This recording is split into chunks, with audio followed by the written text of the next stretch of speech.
Vendredi 13 mai, Madame, Monsieur, bonsoir. Merci de nous rejoindre. Tout de suite les titres de ce journal.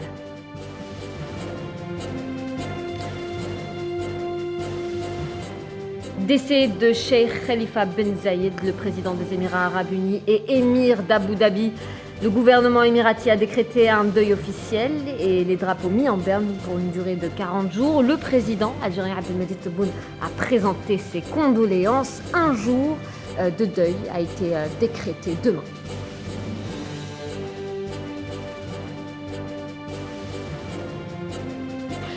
Palestine, ces images qui ont fait le tour des écrans montrent l'indécence sioniste face à la mort révélée au monde. Les funérailles de la journaliste Shirin Abu Akleh ont été violemment perturbées par les forces d'occupation.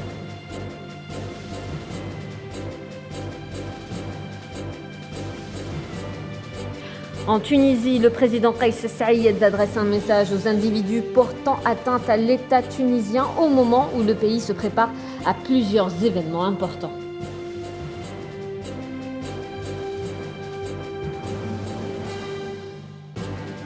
Technologie, le milliardaire Elon Musk suspend le rachat de Twitter. Il est dans l'attente de nouveaux éléments sur les spams et les faux comptes. On en parle dans un instant.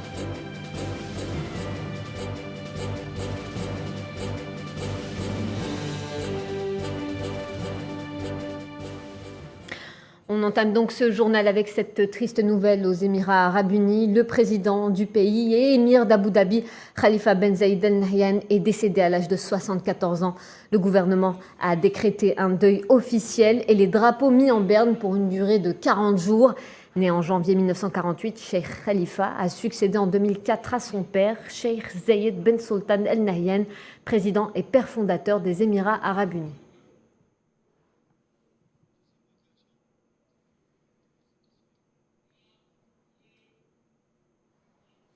Et suite au décès justement du Cheikh Khalifa Ben Zayed Al Nahyan, plusieurs messages de condoléances émanent de chefs d'État, de gouvernement et des têtes couronnées. Le président Abdelmadjid Tebboune, algérien, a présenté ses sincères et profondes condoléances aux Émirats Arabes Unis, les assurant de sa compassion.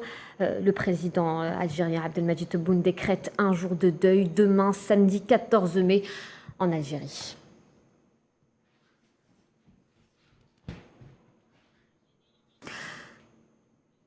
Et en Palestine, ces images qui font le tour des écrans, l'indécence sioniste face à la mort révélée au monde.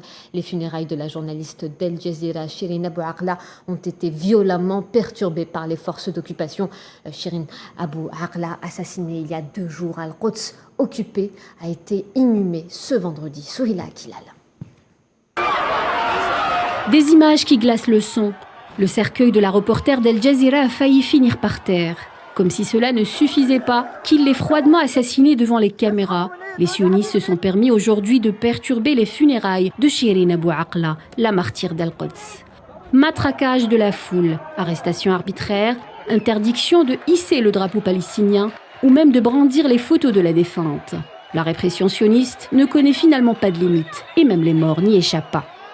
Dès les premières heures de ce vendredi, la police sioniste a bouclé l'hôpital Saint-Joseph où reposait le corps de Shirin Abu Akleh. Tous les accès de l'hôpital et les routes prévues pour le passage du cortège funèbre ont été barricadés. Lourdement armés, les forces de répression sionistes ont ensuite pris d'assaut l'enceinte de l'hôpital et attaqué les dizaines de personnes qui devaient accompagner le cercueil. C'est sous des cris et des slogans hostiles à l'entité sioniste que le corps de Shirin Abu Akleh quitte l'hôpital. Malgré l'indécence sioniste qui a tenté encore une fois de violenter la foule qui portait la dépouille mortelle. Le corbillard qui transportait le cercueil a été pris pour cible par les forces sionistes, l'agressant à coups de matraque. Ces mêmes forces ont empêché le frère de la défunte Anton Abu Akleh de monter dans le véhicule. Le cercueil de Shirin Abu Akleh a d'abord été transporté vers la vieille ville où une messe a été célébrée dans une église avant d'être inhumé au cimetière de Chamoun à Al-Quds occupé, au milieu d'un intense déploiement des forces d'occupation. Sahara occidental, suite à la propagation dans la presse marocaine du soutien d'un prétendu de la Turquie au plan de Rabat, le ministère des Affaires turc se voit contraint de remettre les pendules à l'heure et de clarifier la situation, affirmant, je cite, « La Turquie a plaidé pour une solution politique à la question du Sahara occidental dans le cadre des résolutions pertinentes de l'ONU et par le dialogue entre les parties ». Fin de citation. C'est un sujet signé Tihinen Makassi. Les faux pas du département de Nasser Bourita se succèdent et se poursuivent. C'est au tour de la Turquie de rappeler à l'ordre la diplomatie du royaume chérifien et ses médias. En effet, nombreux sont les médias marocains à avoir prêté à la Turquie une volte-face concernant le Sahara occidental, déformant les propos du ministre des Affaires étrangères turc lors d'une conférence de presse co-animée avec Nasser Bourita. Pour rappel, Mevlut Çavuşoğlu était au Maroc pour prendre part à la coalition mondiale de lutte contre Daesh à Marrakech. Suite à ces allégations, Ankara publie un communiqué de presse pour confirmer la constante de sa position concernant le Sahara occidental, réitérant sa foi en une solution onusienne issue d'un dialogue entre les deux parties. Ce n'est pas la première fois que le Maroc fait dans la désinformation. En décembre 2020, les mêmes déclarations contraignent la ministre suédoise des Affaires étrangères, Ann Linde, à remettre les points sur les i, en affirmant que le gouvernement suédois n'avait jamais reconnu la souveraineté du Maroc sur le Sahara occidental. Il est clair que les joutes diplomatiques sont monnaie courante lors des duels internationaux. Cela dit, il semble que le département de Nasser Bourita ne veuille pas faire dans la finesse, tant il est pris au détour par l'élan de solidarité internationale avec le peuple sahraoui, en particulier en Occident, où les crimes de guerre dans les territoires occupés sont de plus en plus dénoncés par les ONG et autres organismes de défense des droits humains.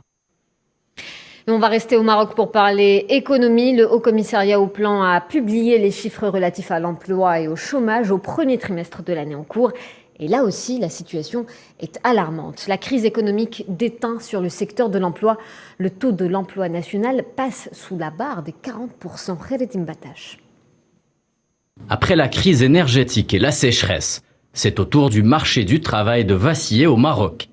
Des statistiques peu reluisantes concernant le secteur de l'emploi ont été publiées par le Haut Commissariat au Plan.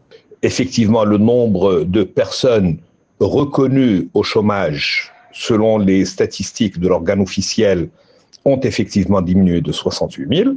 Mais pendant la même période, la population active marocaine, c'est-à-dire la population des travailleurs et des chômeurs, a diminué pendant cette même année de 78 000 personnes. Et donc, c'est juste un jeu de chiffres qu'on nous présente pour prétendre que la situation s'améliore. L'équation est simple, baisse du taux d'activité nationale qui atteint 44,5% et un taux de chômage national qui caracole à 12,1% au premier trimestre 2022, avec plus d'1,2 million de chômeurs recensés en milieu urbain. Ces chiffres sont d'autant plus alarmants que le taux d'emploi national est passé sous la barre des 40%. Cette tendance à la régression de la population active s'est accélérée depuis une vingtaine d'années maintenant et nous nous retrouvons avec un taux d'activité absolument inquiétant de 39,1%. C'est le nombre de personnes qui ont un travail effectif rapporté à la population en âge de travailler, c'est-à-dire la population de 15 ans ou plus. Une situation hautement inquiétante dans un contexte socio-économique explosif marqué par la hausse des prix de l'énergie et des produits de première nécessité. Malgré une hausse de 1,2% au premier trimestre 2022, l'on recense seulement 6,3 millions de personnes actives occupées en milieu urbain au niveau national. Un constat auquel les femmes n'échappent pas. Seulement 18,2% d'entre elles sont signalées actives en milieu urbain.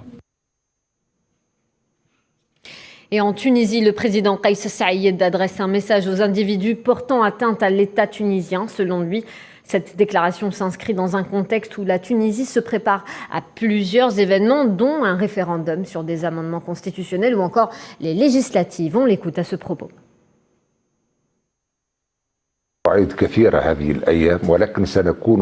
Nous aurons plusieurs événements importants lors des prochains jours et je peux vous assurer que nous serons présents tous ensemble pour ce rendez-vous avec l'histoire, mais aussi avec la volonté du peuple. Ils font des discours quotidiennement et ils mentent tous les jours. On leur procure une protection policière et ils viennent par la suite m'accuser de dictature. Je n'ai pas compris leur définition de la dictature. La justice doit jouer son rôle. Aujourd'hui, il est impossible de continuer de la sorte car il s'agit d'atteinte à l'État tunisien en plus de la diffusion de fausses informations qui circulent quotidiennement.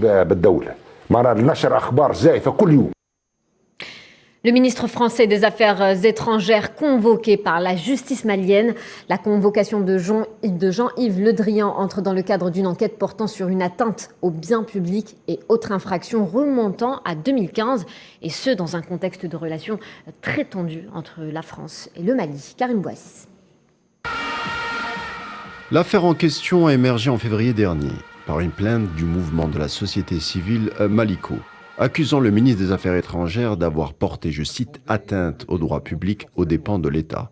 Le responsable politique n'est pas seul, son fils Thomas est également visé par la plainte. Alors de quoi s'agit-il ? Le dossier remonte à l'époque du régime d'Ibrahim Boubacar Keïta, qui confie à Obertour Technologies, devenu entre-temps Idemia, la fabrication de passeports au Mali, considéré or comme illégal car sélectionné sans appel d'offres. Mais encore, le choix de la société elle-même pose question. Pourquoi donc avoir choisi une entreprise française alors que par exemple le Canadien Banknote, qui détenait le marché depuis 2001, proposait des conditions financières plus avantageuses pour l'État malien? Surtout que ce qui intrigue est que Le Drian lui-même, ancien maire, on le rappelle, de Lorient, chef-lieu de la Bretagne, très impliqué dans la politique de sa ville, et que Edemia elle-même est une entreprise bretonne et que son choix serait dû à d'intenses lobbying auprès de Keïta lui-même. En tout cas, version rapportée par des témoins, comme les collaborateurs de Keïta ayant été reçus par le juge d'instruction Mahamadou Deko du pôle économique et financier du TGI de Bamako. Des anciens du cercle intime de Keïta, lesquels évoquent un ministre français insistant tellement que l'engagement militaire français au Mali était conditionné dans les pourparlers de l'époque, c'est-à-dire de manière indirecte la survie du régime de Keïta lui-même. Des accusations que le ministre de son côté a toujours niées. Alors, fin de l'immunité pour un officiel d'une France dont le Mali est sa chasse gardée, ou plutôt une justice aux ordres. Difficile de trancher pour l'heure. Ce qui est sûr est que l'affaire intervient déjà dans un contexte où les relations entre les deux pays est loin d'être au beau fixe, pour ne pas dire exécrable. Près de 2 ans après la chute d'Ibrahim Boubacar Keïta et l'arrivée au pouvoir d'Assimi Goïta, la tension va de mal en pis. Boubacar Païto, porte-parole de l'association Maliko, d'où émane la plainte contre Jean-Yves Le Drian, ministre français des Affaires étrangères, à travers la justice malienne dans une enquête pour atteinte aux biens publics et autres infractions. La plainte est à l'origine de la convocation judiciaire. On écoute. Jean-Yves Le Drian sa seule motivation, c'était de préserver ses intérêts personnels. Voilà. Et à travers la confection du passeport malien, ce contrat s'est passé en violation de tous les textes règlements en République du Mali. Parce que nous savons qu'il y a des institutions, il y a l'autorité de régulation des marchés publics, il y a des institutions et des structures chargées de la gestion des marchés publics. Un marché de plusieurs milliards dont les traces n'existent nulle part, ça veut dire que ça s'est passé de gré à gré. Et en Europe, le conflit en Ukraine se poursuit, notamment dans l'est du pays, au Donbass et à Mariupol. Sur le plan diplomatique, le président russe Vladimir Poutine et le chancelier allemand Olaf Scholz se sont entretenus par téléphone. Les deux dirigeants ont évoqué la situation sur le terrain et le volet humanitaire. Les détails avec Emin Zouta. Un 79e jour du conflit russo-ukrainien marqué par une avancée progressive des troupes russes à l'est du pays et l'encerclement du site d'Azovstal. La dernière poche de résistance ukrainienne dans la ville de Mariupol compte des combattants ukrainiens et donc Kiev veut négocier avec la partie russe l'évacuation de la zone industrielle d'une 30aine de blessés selon les sources occidentales. Alors qu'il est, seuls les civils ont pu sortir d'Azovstal après l'accord des deux parties et sous la tutelle des Nations Unies. Dans la région du Donbass, les combats se poursuivent. Certaines communes sont sous contrôle quasi russe, à l'image d'Izium. Au même moment, l'aide financière européenne pour l'Ukraine se poursuit. Selon Bruxelles, une nouvelle enveloppe de 500 millions d'euros sera attribuée aux autorités de Kiev.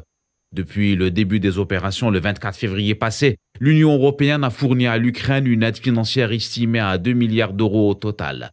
Sur le plan diplomatique et suite à un entretien téléphonique entre le président russe Vladimir Poutine et le chancelier allemand Olaf Scholz, Poutine est revenu sur les mesures prises par Moscou pour assurer la sécurité des civils et les campagnes d'évacuation avec la participation des représentants de l'ONU et du Comité international de la Croix-Rouge. Côté humanitaire, le nombre des réfugiés ukrainiens ayant fui le pays a atteint la barre des 6 millions. La Pologne reste la première destination. Un nombre qui s'ajoute aux déplacés ukrainiens à l'intérieur du pays. Selon les estimations, il serait plus de 8 millions de personnes. Et les membres du G7 se sont réunis à Wangels, dans le nord de l'Allemagne, ce vendredi. Les ministres des Affaires étrangères du G7, qui concernent donc l'Allemagne, la France, l'Italie, le Canada, les États-Unis, le Japon et le Royaume-Uni, ont été rejoints par leurs homologues ukrainiens et moldaves. Les ministres des Affaires étrangères du G7 ont affiché leur soutien à l'Ukraine au moment où l'Union européenne a annoncé 500 millions d'euros d'aide militaire supplémentaire à Kiev.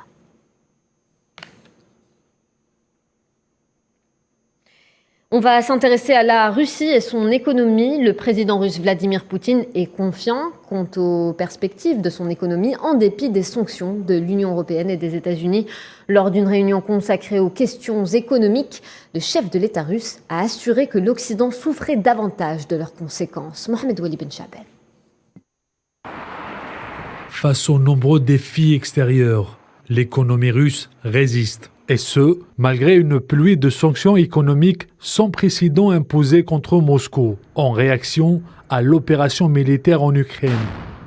Les Occidentaux sont en difficulté car leurs sanctions ont pris toute une autre tournure. L'Europe a enregistré une forte hausse d'inflation qui frôle 20% dans certains pays. Les sanctions économiques guidées par leur ambition gonflée et aveugle et par la russophobie portent un coup beaucoup plus dur à leurs propres intérêts nationaux, à leur propre économie et à la prospérité de leurs propres citoyens. La Russie réussit avec assurance à faire face aux défis extérieurs grâce à sa politique macroéconomique responsable de ces dernières années. Pour sa part, la Russie réussit avec assurance à faire face aux défis extérieurs grâce à sa politique macroéconomique responsable de ces dernières années, ainsi grâce aux décisions systémiques visant à renforcer sa souveraineté économique et sa sécurité technologique et alimentaire. Début 2022, le taux du rouble était autour de 85 roubles pour 1 euro et 75 roubles pour 1 dollar, appuyé par des mesures de contrôle monétaire draconiennes prises par la Banque centrale. Le rouble fait preuve de la meilleure dynamique parmi les devises internationales. Vers l'adhésion de la Finlande à l'OTAN, le gouvernement finlandais, à savoir le président et la première ministre, se disent favorables à l'adhésion sans délai dans une déclaration conjointe. Ils ajoutent que la décision sera prise dans les prochains jours. Le ministre finlandais des Affaires étrangères confirme d'ailleurs à la Commission des Affaires étrangères du Parlement européen que son pays souhaite rejoindre l'OTAN.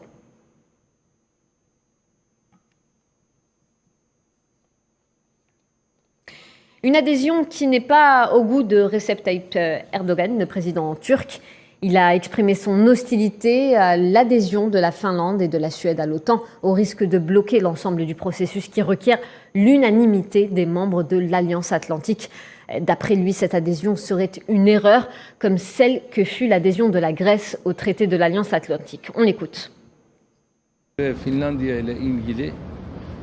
Nous suivons actuellement les développements concernant la Suède et la Finlande, mais nous n'avons pas un avis positif à ce sujet parce qu'ils ont fait une erreur concernant la Grèce auparavant. Les administrations avant nous, et vous savez l'attitude que la Grèce a prise contre la Turquie en prenant le parti de l'OTAN. Nous, la Turquie, ne voulons pas commettre une deuxième erreur sur cette question. De plus, les pays scandinaves, malheureusement, sont presque comme des maisons d'hôtes pour les organisations terroristes du PKK et le DHKPC sont nichés en Suède et aux Pays-Bas. Du nouveau dans l'affaire de Twitter, le milliardaire Elon Musk a annoncé aujourd'hui suspendre le rachat de la plateforme, et ce, dans l'attente de nouveaux éléments sur les spams et les faux comptes. Plus de détails avec Imen Merad. Le directeur général du constructeur Tesla, l'un des hommes les plus riches au monde, Elon Musk, a annoncé ce vendredi 13 mai suspendre le rachat de Twitter, et ce, en évoquant l'attente de détails supplémentaires sur la proportion de faux comptes sur le réseau social, assurant cependant qu'il était toujours engagé dans cette acquisition. L'acquisition de Twitter est suspendue de manière temporaire dans l'attente de détails sur le fait que les spams et les faux comptes représentent bien moins de 5% du nombre d'utilisateurs. Elon Musk a affirmé que sa volonté de racheter Twitter avait comme principal objectif le lancement d'une vaste opération de lutte contre les faux comptes et les spams. L'annonce du rachat de Twitter a par ailleurs eu de sérieuses retombées négatives sur l'entreprise phare de Musk, Tesla, à savoir l'effondrement de l'action peu après l'annonce. De leur côté, les investisseurs estiment cette future acquisition extrêmement contre-productive du moment où Elon Musk répartit son temps entre plusieurs sociétés et semble avoir des difficultés à tout gérer. Cette baisse du cours a cependant fragilisé le projet de rachat de Twitter. En effet, une partie des prêts demandés par Musk est engagée sur des actions Tesla. La baisse de leur valeur a donc inéluctablement surenchéri ces prêts. Elon Musk a promis de débarrasser Twitter des spams, d'authentifier les utilisateurs et de renforcer la transparence, sans pour autant spécifier comment il comptait mettre en œuvre cette stratégie. Affirmant vouloir faire de la plateforme un bastion de la liberté d'expression, allant même à évoquer une éventuelle réintégration de l'ex-président américain Donald Trump, dont le compte avait été suspendu définitivement après l'attaque du Capitole en janvier 2021. En somme, les prétextes de la suspension de rachat de Twitter seraient-ils donc réellement ceux avancés par Musk? Et on va parler sport avant de se quitter. On va parler Ligue des champions africaine. Retour des demi-finales. L'entente des Sétifs affrontera demain l'équipe égyptienne d'El Ahly au stade olympique du 5 juillet. Un match compliqué pour les Aigles après leur défaite de 4-0 lors du match aller au Caire. On écoute d'ailleurs la déclaration des entraîneurs.